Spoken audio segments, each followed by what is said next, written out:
Selamat malam Bapak Ibu Saudara yang terkasih di dalam nama Tuhan Yesus Kristus. Jemaat GPD Theophilus, malam ini sekali lagi kita akan merenungkan kebenaran firman Tuhan. Ada satu kisah yang menarik Bapak Ibu dalam 1 Raja-Raja pasal yang ke-21, di mana mengisahkan tentang kebun anggur Nabot. Nabot salah satu orang yang hanya sekali disebutkan di dalam Alkitab, tetapi kisah ini luar biasa Bapak Ibu. Dia memiliki sebidang tanah kebun anggur di samping istana Raja Ahab. Ketika raja melihat tanah itu, raja sangat tertarik karena tanah itu mempunyai histori yang luar biasa. Ingin sekali menginginkan kebun anggur Nabot. Ketika dia mengajukan keinginan kepada Nabot untuk memiliki sebidang tanah itu, Nabot sebagai seorang anak Tuhan yang setia, yang selalu melakukan hukum Taurat, menjaga hukum Taurat, dia mengatakan kepada raja bahwa dia tidak berani melakukan karena tanah ini adalah tanah warisan yang tidak bisa diserahkan kepada siapapun. Dia akan menjaga tanah warisan itu. Apa yang dialami oleh Raja Ahab ketika permintaannya ditolak? Raja Ahab muram. Dia menginginkan sekali tanah itu. Lalu melalui istrinya Isabel terhadap Nabot. Nabot difitnah di hadapan rakyat bahwa Nabot telah berbuat jahat, yaitu mengutuk Allah dan mengutuk raja. Dan hukum saat itu ketika seseorang mengutuk raja dan mengutuk Allah, hukumannya adalah dirajam batu sampai mati. Dan itu yang dialami oleh Nabot.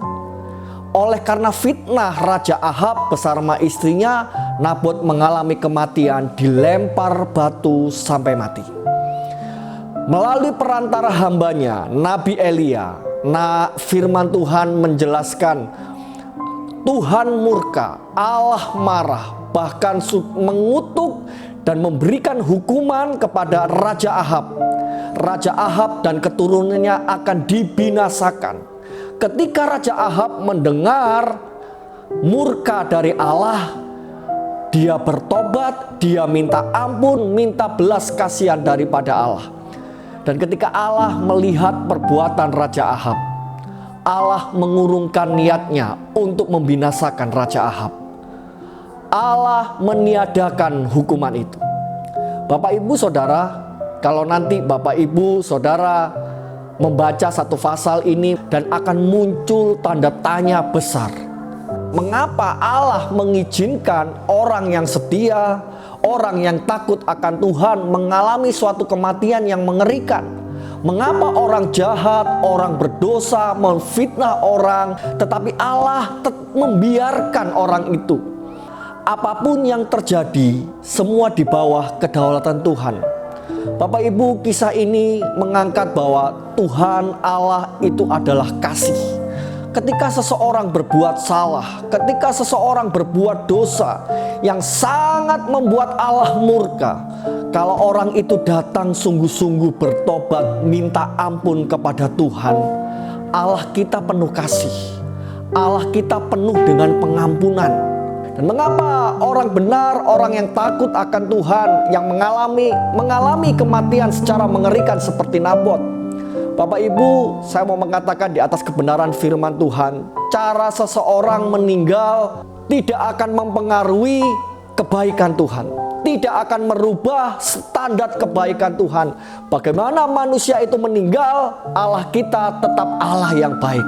Dia Allah yang tetap melimpahkan kasih-Nya kepada kita. Mazmur 19 ayat yang ke-10 dikatakan, takut akan Tuhan itu suci, tetap ada untuk selamanya. Hukum-hukum Tuhan itu benar, adil semuanya.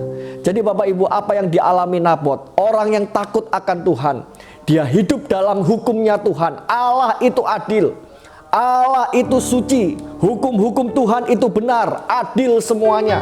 Itu sebab Bapak Ibu, lewat renungan malam ini, mari terus akui kedaulatan Tuhan. Terus akui Dia penguasa tunggal hidup kita.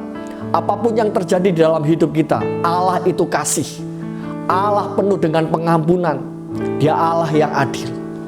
Mari kita merenungkan kebenaran firman Tuhan malam hari ini, agar kita benar-benar mengerti bahwa Dia Allah kita yang luar biasa. Selamat malam, selamat beristirahat, Tuhan Yesus memberkati.